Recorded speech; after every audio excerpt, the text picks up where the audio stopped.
2023年第15條，咁呢條咧佢就講到 argon 係一個 gas 喎，咁啊問你點解咁樣嗱？我哋留意翻先 ，argon 係一個 gas 啦。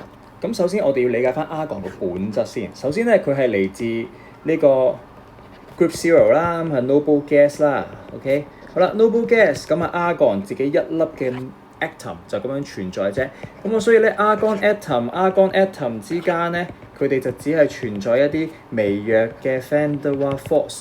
咁既然係微弱嘅 van der Waals force 咧，好少嘅能量已經可以 overcome 到呢一個 force 咧，從而令到佢哋係用一個 gas 嘅形式嚟存在嘅。因為粒子同粒子之間個吸引力都唔強噶嘛。OK， 咁你常溫之下已經足夠嘅能量去 overcome 咗佢哋啦。OK， 好啦，咁所以咧，大家要明白嗰個嘅 focus 喎。喂 ，noble gas 喎，咁我哋仲知另一啲概念噶嘛？哦，咁佢係咪咩 octet structure 咧？octet structure， 所以就穩定咧，關唔關事咧？嗱，佢係 octet structure 係事實，佢穩定都係事實，但係解釋唔到點解佢係 gas 㗎嚇，留意翻呢樣嘢。OK， 咁所以睇翻啦，咁而家15A 佢就話啦，有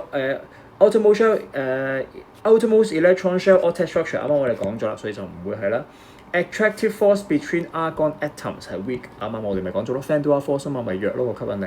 好啦 ，argon molecules 係 monoatomic， 即係咩意思咧？即係呢一個啱啱我哋用 atom 呢一個字去形容噶嘛。咁我哋咧其實亦都可以形容今次呢個係一個 argon molecule 嘅喎。咁呢度咧嗱 extra 嘅東西啦 ，molecule 呢一個字，我哋講過咧，其實就係話佢係一啲最少能夠獨立存在嘅東西。係啦 ，OK， 能夠即係一個 discrete 啦，有時會有呢啲字嘅 discrete molecule 啦，佢係能夠自己一個獨立存在嘅。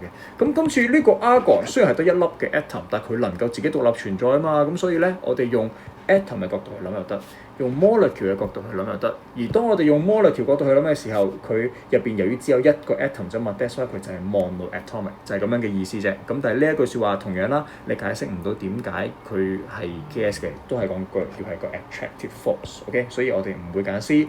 咁佢 chemically inert， 佢傾向唔做反應，因為佢有 octet structure 嗰啲嘢，所以都唔關係啦。所以最尾答案咧就會係 B 啦。